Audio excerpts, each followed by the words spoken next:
सुप्रभात विद्यार्थियों, आपका स्नातकोत्तर उत्तरार्ध की कक्षा में पुनः स्वागत है। हम कादम्बरी का अध्ययन कर रहे हैं। अभी तक हमने सभाभंग वर्णन पढ़ लिया है। आज हम विंध्याटवी वर्णन पढ़ने जा रहे हैं। अस्ति पूर्वापर जलनिधि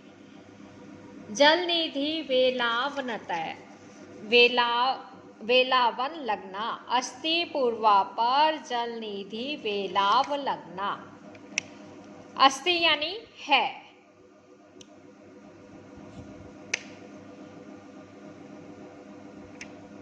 पूर्वा पर पूर्वी और पश्चिमी समुद्रों के तटों के वनों से लगी हुई मध्य देशालंकार भूता, मध्य देश को आभूषण स्वरूप मेखलेव बुहा पृथ्वी की करधनी जैसी वन करे कुसुम मदजल सेक संवर्धितई। वनकरी यानी वन्य गजों के मदजल के सिंचन से बढ़ाए गए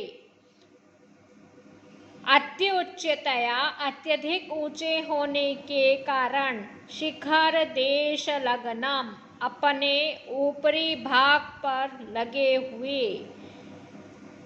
अति विकच धवल कुसुम निकार अत्युच्चतया अत्यधिक खिले हुए उज्ज्वल पुष्प समूह को तारागणमेव तारागण के समान उद्वहर्दि भी धारण करते हुए पादपई वृक्षों के द्वारा उपशोभिता सुशोभित मदकल कुरार कुल दश्यमान मान मरीच पल्लवः। मदकल मधुर अव्यक्त ध्वनि करने वाले कुरूर नामक पक्षी समूह द्वारा जिसके काले मिर्च कुतरे जा रहे थे, करी कलब कर मृदित तमाल किसलया मोदिनी। करी यानी करी कलब गज शावकों के कर अर्थात सुंडों से मृदित मसले हुए तमाल किसलया मोदिनी तमाल वृक्षों के पत्तों की सुगंधि वाले मधु मदोपकर कटकेरली कपोल कोमल छवीना। मदिरा पान की मदमत्ता से कुछ कुछ गुलाबी रंग के केरली अर्थात केरल प्रदेश की कपोल कोमल छवीना सुंदरियों के कपोलों जैसी मृदुल कांति वाले तथा संचरत वहन देवता चरणालक तक कर सरंजिते ने इधर उधर चलती फिरती वन देवियों के चरणों में लगे हुए महावर के रंग से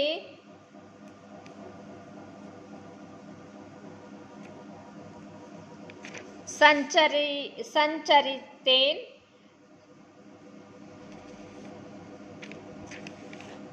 रंग से अलंकृत जैसे पल्लव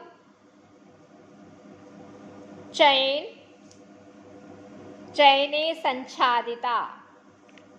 पल्लव अर्थात पत्र समूह से आच्छादित थी। विंध्याटवी कैसी थी?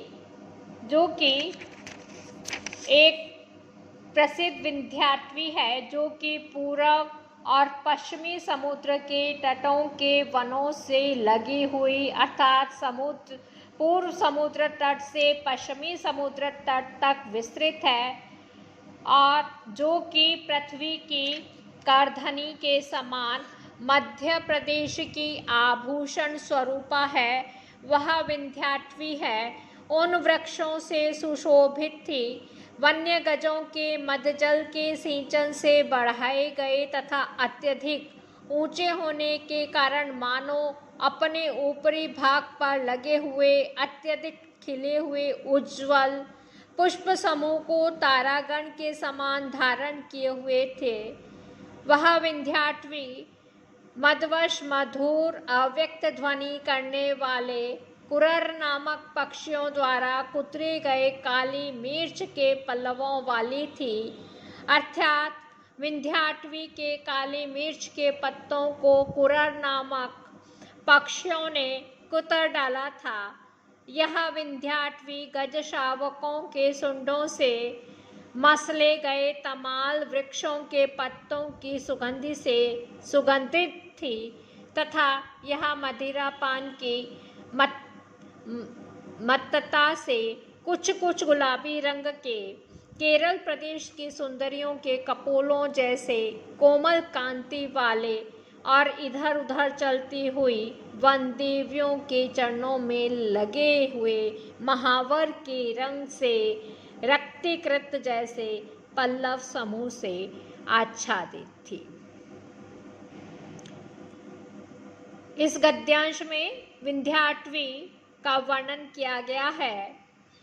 इस गद्य खंड की अस्थि क्रिया का कर्ता विंध्याटवी है, जिसका कि अंत में प्रयोग किया गया है।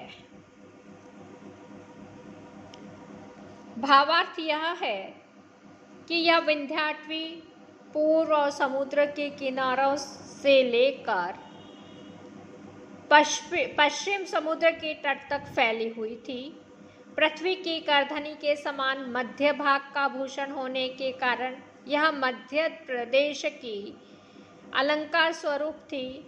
यह उन वृक्षों से सुशोभित थी जो कि अत्यंत ऊंचे होने के कारण अपने ऊपरी भाग में लगे हुए तारागण जैसे अत्यधिक विकसित एवं उज्ज्वल पुष्प समूह को धारण किए हुए एवं वन्य गजों के मज्जल के सिंचन से बड़े हुए थे। विंध्याटवी के काली मिर्च के पत्तों को मद के कारण कल ध्वनि करने वाले कुरर नामक पक्षियों ने कुतर डाला था। यह अटवी हाथियों के बच्चों के सुंडों से मसले गए तमाल वृक्षों के किसलियों की सुगंधि से सुगंधित थी। यह उस पल्लव समूह से आच्छादित थी जो कि मदिरा पान से कुछ कुछ गुलाबी रंग के केरल सुंदरियों के कपोलों जैसी कोमल कांति वाले तथा भ्रमण करती हुई वन देवियों के चरणों के महावार के रंग से अनुरंजित जैसी थी। विंध्याटवी वर्णन कादम्बरी में विख्यात है और बहुत ही सुंदर वर्णन है। विंध्याटवी वर्णन या संपूर्ण कादम्बरी जब तक आप लोग 1 से 2 बार नहीं पढ़ेंगे तब तक समझ में नहीं आएगा। इसे जितनी बार आवृत्ति होगी उतना ही अर्थ स्पष्ट होगा। पहली बार हम जब गद्यांश पढ़ते हैं तो शब्दार्थ जान पाते हैं और उसके बाद पुनः दोबारा पढ़ा जाता है, तब वह भाव अनुवाद हो पाता है। और तीसरे बार में जब हम अध्ययन करते हैं तो भावार्थ को समझ पाते हैं। इसलिए सभी विद्यार्थियों को ये मैं निवेदन कर रही हूँ कि आप कादम्बरी का अध्ययन बार बार कीजिएगा। अगर आपने इस अध्ययन को बीच में अध्ययन पुनरावृत्ति नहीं की तो आपको फिर से अर्थ करने में कठिनाई महसूस होगी। सभी स्वस्थ रहें, यही मंगल कामना है। सर्वे भवन्तु सुखिनः। सर्वे सन्तु निरामया, सर्वे भद्राणि पश्यन्तु, मा कश्चित् दुःखभाग् भवेत्। ॐ शान्तिः शान्तिः शान्तिः। धन्यवाद।